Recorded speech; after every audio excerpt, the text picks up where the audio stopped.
감사부장으로 수고하고 계신 전미라 집사님 기도해 주시겠습니다. 기도하시겠습니다. 사랑 많으신 하나님 감사합니다. 모든 것이 생동감 있게 활동하는 아름다운 계절을 우리에게 허락하시고 우리를 주의 자녀 삼아 이렇게 같은 시간에 하나님을 찬양케 하시고 말씀을 듣게 하시니 감사합니다. 하나님, 우리가 그리스도의 창문이 되어 세상과 구별된 삶을 살며 하나님을 믿는 자로 살아가야 하는 그리스도인이지만 사실 우리는 세상이 주는 부유와 즐거움에 지쳐지고 싶지 않아 하고 하나님 말씀대로 살아가다 만나는 세상적 손해를 아까워하며 고민하는 부끄러운 사람입니다. 자녀를 교육하면서도 믿음의 유산을 올바로 남기고자 노력하기보다 세상의 명예와 부를 위해 자녀를 교육시키고 기도하게 되는 부족한 부모이기도 합니다. 세상에서 잘 되어 다른 사람들 보기에 부러운 삶이 하나님을 높이는 사명은 아닐까 하는 위안으로 내 안의 욕심을 정당화하려는 거짓된 모습도 있습니다. 하나님, 이러한 우리의 마음이 하나님 주시는 마음의 부와 허락하신 구원으로도 충분하다는 것을 시시때때로 깨우쳐 주시고 감사의 삶을 살아가도록 또 하나님의 법에 벗어나지 않도록 하나님께 기쁨이 되어지는 삼공사공이 될 수 있도록 도우시고 인도하시길 간절히 바랍니다. 하나님, 코로나19가 계속되고 있습니다. 코로나 상황이 일상이 되어 여러 가지가 무너져가고 있습니다. 회복을 이루어 주시고 우리의 모임도 대면으로 만나 더 깊이 있어지고 나눔을 위로 받는 시간이 되어지길 기도합니다. 상공상을 위해 수고하는 지도부와 회장단, 조장님들을 기억하시고 사랑으로 섬기는 수고를 기억하시고 지혜와 능력을 허락하시어 남은 한 해의 사역도 하나님의 방법과 하나님의 때를 구하고 선하게 이끌어 나갈 수 있는 힘을 주시길 기도합니다. 이제 목사님 말씀을 듣습니다. 상공사공을 이끌어 가시는 목사님께 항상 성령의 충만함을 주시고 사역에 어려움이 없도록 목사님 특히 건강 허락하시고 가정의 평안함도 허락하여 주시길 원합니다. 목사님 통해 주시는 말씀이 우리 안에 도전이 되게 하시고 세상 가운데서 그리스도인의 삶을 살아가는 우리에게 힘이 되고 우리 안에 생동력 있게 살아 움직이는 말씀이 되길 원합니다. 평범한 일상을 늘 주시는 하나님 감사합니다. 말씀으로 위로하시는 하나님 감사합니다. 친히 십자가를 지시고 나를 따르라 하신 본보기가 되어주신 예수님의 삶을 우리도 살아가길 하나님의 도우심을 구하며 예수님의 이름으로 기도합니다. 아멘. 감사합니다. 목사님 말씀해 주시겠습니다. 우리가 지난주까지는 하나님을 경험하는 삶 7가지 실체에 대해서 그 의미를 살펴보았는데요. 오늘부터는 이제 7가지 우리가 배운 그 실체를 어떻게 하면 우리 삶에 좀 경험할 수 있는가 하는 부분에서 이제 하나씩 구체적인 방법들을 좀 보는 시간을 가지게 될 것 같습니다. 그 첫 번째로 오늘 배우는 것은 이제 하나님 중심의 삶이라 하는 겁니다. 하나님 중심의 삶이라고 하는 그 주제는 사실 우리 보수교단에서는 굉장히 흔하고 또 익숙한 주제입니다. 제가 어릴 때만 해도 교회 생활할 때는 늘 들었던 말씀이 하나님 중심으로 살아라, 교회 중심으로 살아라, 말씀 중심으로 살아라 이런 말씀이었거든요. 그래서 굉장히 익숙한 말씀인데요. 오늘 그 하나님 중심의 삶이 어떤 것인가 하는 것을 좀 구체적으로 살펴보려고 합니다.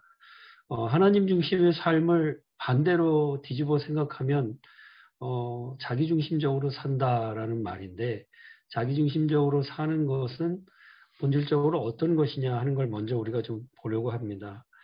자기중심적인 삶은 우리가 첫 번째로 이기적인 욕심을 채우는 삶이다. 이렇게 볼 수 있습니다. 에덴 동산에서 있었던 아담과 하와가 범죄했던 그 시간들을 다시 성경책을 돌아가서 보면 아담과 하와는 하나님이 주신 에덴 동산 아주 풍요롭고 완벽한 세계에서 살고 있었습니다. 하나님이 아담에게 딱 한 가지 먹지 말라고 하신 게 선악과 선악을 알게 하는 그 나무의 실과는 먹지 말아라. 이렇게 금지사항을 주셨는데 사실 이 명령을 지키는 것은 아담과 하와에게는 어려운 일이 아니었습니다. 왜 그러냐면 아담과 하와는 본래 하나님의 형상을 가진 특별히 죄성을 가지고 있지 않았기 때문에 어떤 탐욕을 갖는다거나 나쁜 마음을 품는다거나 하는 그런 죄성 자체가 없었기 때문에 하나님 앞에 순종하는 마음이 늘 기쁘고 즐거운 마음으로 순종하는 마음이었기 때문에 어려운 일이 절대 아니었다는 것이죠. 아주 쉬운 일이었고 그냥 그렇게 순종하면 되는 거였어요. 그런데 아담과 하와에게 타락한 천사인 사탄이 찾아왔다는 것이죠. 그래서 유혹을 했습니다. 유혹을 이길 만한 힘이 없었을까요? 충분히 있었죠. 충분히 있고 하나님의 형상이 있고 그렇기 때문에 그 유혹을 그냥 뿌리치면 그만인데 근데 사탄이 하와에게 다가갔을 때 하와에게 준 그 유혹이 아주 교묘하고 미묘했다는 겁니다. 이전까지는 없던 생각을 불어넣은 것이에요. 하와 자신에게 이롭게 보이는 그래서 자기 자신의 유익을 구하기 위해서 그 유익을 그런 마음을 부추기는 그런 유혹을 했던 것입니다. 그래서 더 지혜로워지고 지금보다 더 지혜로워지고 하나님처럼 된다라고 하는 생각을 불어넣었습니다. 창세기 3장 6절에 보면 하와가 유혹을 받고 이렇게 생각을 해요. 여자가 그 나무를 본즉 먹음직도 하고 부엄직도 하고 지혜롭게 할 만큼 탐스럽기도 한 나무인지라. 이런 생각이 하와의 마음속에 들었다는 것이죠. 그 유혹 앞에 지금 그 열매를 따먹고 남편에게도 주었다는 겁니다. 그래서 안타깝게도 하나님의 말씀, 그 금지 명령을 어기면서까지 자기의 유익을 구하는 자기중심적인 삶으로 돌아서게 된 겁니다. 이것이 바로 죄라고 하는 것의 본질입니다. 하나님의 말씀을 따르는 삶에서 돌아서서 나의 유익을 구하는 자기중심적인 삶으로 돌아선 것이죠. 이것이 얼마나 교묘한 것인지 모릅니다. 아주 그 미묘한 그런 유혹적인 죄였습니다. 그래서 아담과 하와가 그 유혹의 늪에 빠져서 죄를 범하게 됐는데 이 죄를 범하게 될 때는 그런 생각을 했던 거죠. 내가 이제 더 이롭게 되겠구나. 더 잘 되겠구나. 그런 선택을 하는 것은 어떻게 보면 아주 당연하게 보이고 손해볼 일도 하나 없는 것 같고 그랬다는 것이죠. 그런데 그것이 하나님으로부터 돌아서는 자기중심적인 죄의 본질이었다는 겁니다. 역대하 14장 10절 보면은 아사왕 이야기가 나옵니다. 거기에 보면 아사왕은 하나님의 말씀대로 살았던 아주 율법과 또 하나님의 정의와 이런 것들을 잘 지킨 왕 중에 한 명이었습니다. 그래서 초기에 하나님께서 아사왕에게 복을 주셔가지고 남유다가 여러 해 동안 평안을 누렸다 이렇게 기록을 하고 있습니다. 그런데 14장 8절을 보면은 아사가 어떤 복을 받았는지 뭐 구체적으로 여러 가지를 열거했지만 특별히 군대가 얼마나 강성했는가 하는 것을 보여주는데요. 거기 보면 큰 방패와 창을 잡는 자가 30만 명, 베냐민 중에서 작은 방패를 잡으며 활을 당기는 자가 28만 명이라 다 큰 용사였더라. 이렇게 이야기했습니다. 남유다는 북이스라엘하고 이렇게 갈라지기 진 이후에 이제 남유다가 베냐민 지파하고 유다 지파 딱 두 지파가 합쳐진 나라잖아요. 그래서 아주 작은 나라인데 근데도 불구하고 이 작은 나라에 군대가 58만 명이나 되었다는 겁니다. 하나님이 약속하신 땅에 처음 들어갈 때 이스라엘 민족의 군대의 수가 12지파가 모두 합친 숫자가 민수기에 보면은 60만 3,550명이라고 이렇게 기록을 했습니다. 그러니까 당시에 60만 명의 군사를 12지파 다 합쳤을 때에 유다의 군사는 7만 4,600명, 베냐민은 3만 5,400명으로 기록을 했어요. 그러니까 그때에 비하면 지금 남유다는 어마어마한 군사력을 지니게 된 겁니다. 거의 뭐 5배, 4배 정도 되는 큰 군사력을 갖게 된 거죠. 그랬는데 이렇게 강성한 복을 받은 아사 왕이 이제 구스 사람, 에디오피아 사람인 세라가 유다를 치기 위해서 군사를 이끌고 왔어요. 그래가지고 100만 명을 이끌고 왔는데 역대하 14장에 보면은 사실 뭐 58만 명이나 되는 군인을 갖고 있으니까 그것도 다 큰 용사라고 했으니까 해볼 만하지 않았을까 생각이 드는데 그럼에도 불구하고 아사 왕은 하나님 앞에 부르짖어 기도했다고 기록을 하고 있습니다. 뭐라고 기도를 했냐면 여호와여 힘이 강한 자와 약한 자 사이에 주밖에 도와줄 리가 없사오니 우리 하나님 여호와여 우리를 도우소서. 여호와여 주는 우리 하나님이시오니 원하건대 사람이 주를 이기지 못하게 하옵소서 하였더니 이렇게 기도를 했습니다. 아사 왕의 생각에는 58명이나 됐지만 그러나 이것이 주의 군대이고 주님이 도와주어야만 한다라는 생각을 했습니다. 그래서 하나님이 그것을 기쁘게 여기셔서 에티오피아 군대를 물리치고 큰 승리를 얻게 되었죠. 그런데 이후에 아사왕 말년에 아사왕의 마음이 변질이 됐습니다. 그때 북이스라엘의 바사라는 왕이 자기 동족인 남유다를 치러 내려왔어요. 그래가지고 아사왕이 그때 똑같이 하나님 앞에 기도했으면 되는데 하나님 앞에 기도하지 아니하고 다메섹의 왕 벤하닥에게 은금을 바치면서 도와달라고 청원합니다. 그래서 역대하 16장 2절에서 3절을 보면 이렇게 얘기합니다. 내 아버지여 당신의 아버지 사이에와 같이 나와 당신 사이에 약조하사 내가 당신에게 은금을 보내노니 와서 이스라엘 왕 바하사와 세운 약조를 깨뜨려 그가 나를 떠나게 하라.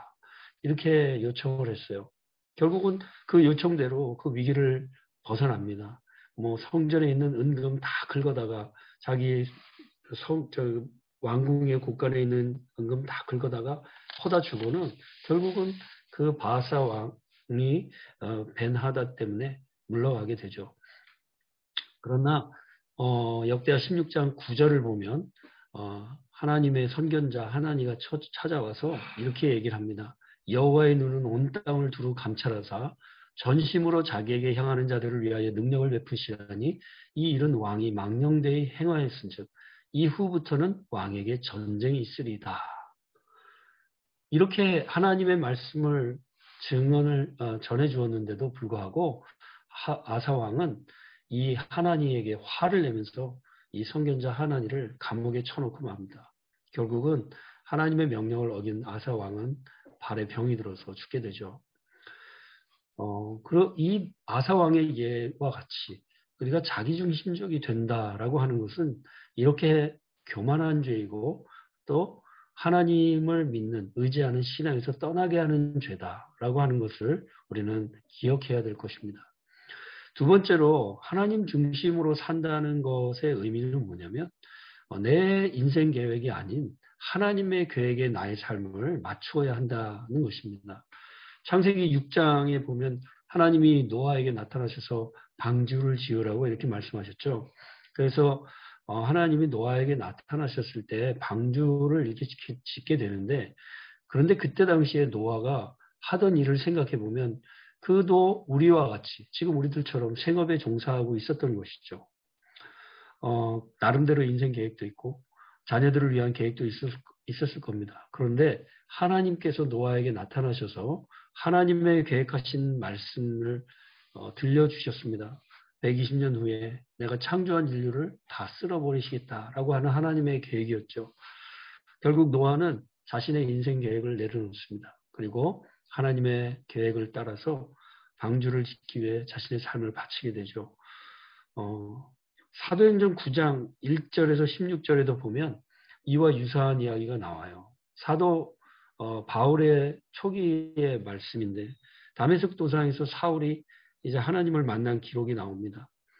사울이 그리스도의 제자들을 잡아서 감옥에 넣으려고 다메섹으로 가고 있었죠. 그때 부활하신 예수님이 사울을 만나 주셨는데 그때 사울이 그 부활하신 예수님의 빛을 보고 눈이 멀게 되지 않습니까?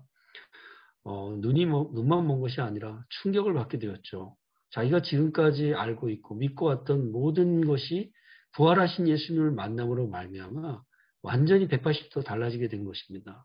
그래서 그가 골방에 틀어박혀서 하나님 앞에 기도하기 시작했죠. 자신의 삶을 돌아보며 내가 지금까지 무엇을 위해 살아왔는가. 를 어떻게 연습해야 우드를 잘해서 100까지 갈까?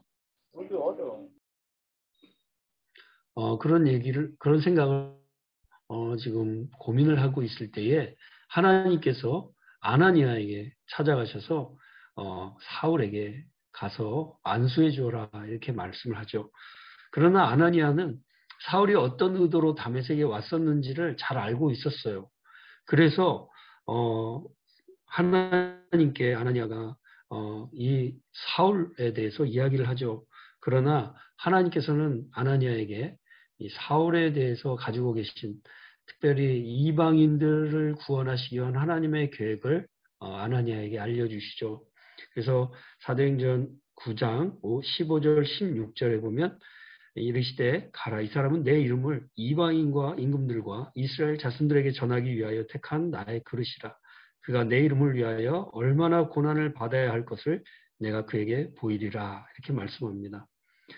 아나니아는 사울을 싫어했죠. 미워하고 그리스도인들을 핍박하는 사람이니까 만나기도 싫었겠죠. 두려웠기도 하고요. 그런데 하나님께서 하나님의 계획을 들려주셨을 때 아나니아는 하나님의 계획을 쫓아 사울에게 찾아가서 그에게 안수하여 주고 다시 눈이 볼 수 있도록 이렇게 해줍니다. 우리가 지금 노아나 또 아나니아 같이 우리가 그분들이 경험했던 것처럼 우리가 우리 주변에서 일하고 계시는 하나님을 만나게 될 때 우리는 하나님의 계획과 하나님의 목적을 듣게 됩니다. 특별히 우리가 하나님의 이 계획과 목적을 듣게 되었을 때 우리가 해야 할 일은 하나님의 말씀에 순종해야 한다는 것이죠. 그것이 바로 하나님 중심의 삶이라는 것입니다. 그래서 오늘 우리가 하나님 중심의 삶을 두 가지로 생각해 볼 수 있는데 첫 번째로는 내 중심적인 삶, 자기 중심적인 삶은 이기적인 죄악된 삶이라는 것이고 다른 하나는 내 인생 계획이 아닌 하나님의 인생 계획에 나의 삶을 순종해야 한다는 것입니다. 요한복음 12장 24절 25절 말씀을 결론적으로 한번 보면 내가 진실로 진실로 너희에게 이르노니 한 알의 밀이 땅에 떨어져 죽지 아니하면 한 알 그대로 있고 죽으면 많은 열매를 맺느니라. 자기의 생명을 사랑하는 자는 잃어버릴 것이요 이 생명에서 자기의 생명을 미워하는 자는 영생하도록 보존하리라. 이렇게 말씀을 하고 있습니다. 신앙생활의 본질적인 측면이 바로 이런 거라는 것이죠. 자신의 생명을 내려놓고 자신을 부인하고 하나님의 말씀대로 사는 것. 이것이 영생의 삶이고 신앙이라는 것입니다. 구원이라는 것이죠. 그것이 바로 구원의 본질이라는 것이죠. 그래서 누가복음 9장 23절에도 보면 예수님이 제자들에게 이렇게 말씀하셨습니다. 우리에게 이르시되 아무든지 나를 따라오려거든 자기를 부인하고 날마다 제 십자가를 지고 나를 따를 것이니라. 이렇게 말씀했습니다. 우리 신앙생활은 나를 얻고자 하는 것이 아니고 나를 버리는 것이 바로 신앙생활입니다. 버림을 통해서 생명을 얻는 것이죠. 그러므로 오늘 이 말씀처럼 하나님 중심의 삶, 자신을 내려놓는 삶, 또 하나님의 계획에 나의 삶을 드리는 삶, 이와 같은 삶을 택하기로 날마다 결단하면서 나아가는 저와 여러분 되시길 주님의 이름으로 축원드립니다. 같이 기도하겠습니다. 주님, 지금까지 내중심적으로 지내온 저희의 죄를 용서하여 주시고 날마다 나를 부인하면서 나의 십자가를 지고 내 삶의 목적이 아니라 하나님의 목적을 이루기 위해서 주님을 따라갈 수 있는 하나님 중심의 삶을 살아갈 수 있도록 주님 도와주시옵소서. 예수님의 이름으로 감사 기도드리옵나이다. 아멘. 지금은 우리 주 예수 그리스도의 은혜와 하나님 아버지의 무한하신 사랑과 성령님의 감화, 감동, 충만, 교통케 하시는 은혜가 오늘 이 시간 하나님 중심의 삶을 택하기로 날마다 다짐하며 나아가기로 다짐하는 우리 3040 모든 회원들 머리 위에 자녀들 머리 위에 지금부터 영원토록 함께 계시기를 축원하옵나이다. 아멘. 네, 귀한 말씀 감사합니다. 네, 총무님 광고해 주세요. 예, 안녕하세요. 3040 회원 여러분. 한 주간도 평안하셨는지요? 네. 전달해 드릴 사항이 있어서 말씀 올리도록 하겠습니다. 다가오는 6월 13일에는 3040 헌신 예배가 예정되어 있습니다. 헌신 예배를 준비하는 손길 위에 기도로 함께 해주시기를 바랍니다. 감사합니다. 네, 헌신 예배는 그 특성을 대면으로 다 나와서 할 수 있는 분은 하기로 했거든요. 그래서 많은 분들 참석해 주시면 감사하겠습니다. 조별로 나누도록 하겠습니다.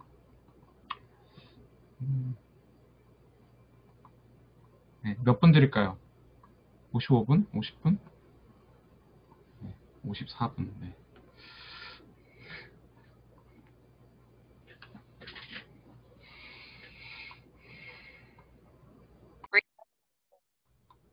도윤아, 나 오늘 못했어.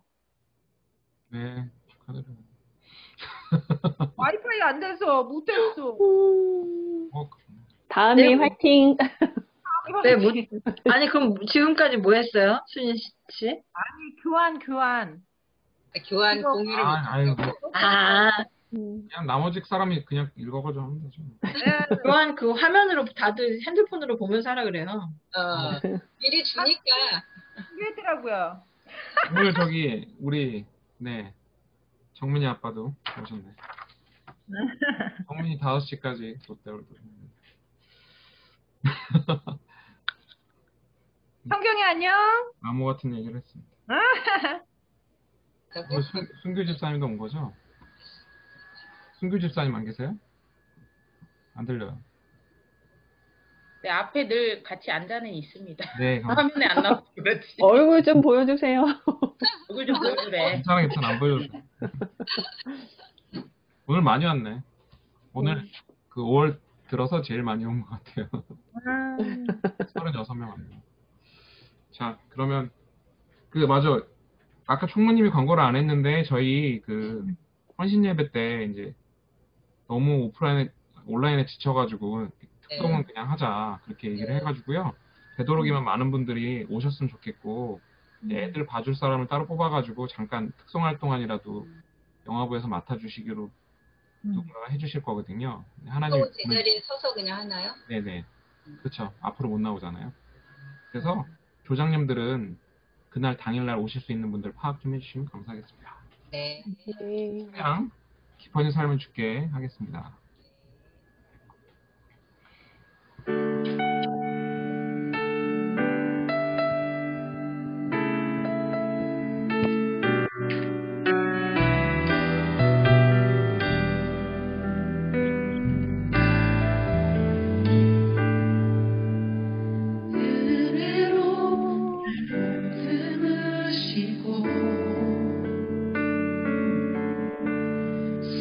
사랑으로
네, 감사합니다. 한 주간 잘 지내시고요. 6월 13일 시간 비워놓으세요. 별일 없을 거예요. 애들 다 잘 할 거예요. 네, 고맙습니다. 고맙습니다. 이렇게 와도 33명이에요. 네. 네, 수고하셨습니다. 우리 핵심 멤버들. 네, 수고하셨습니다. 아, 네.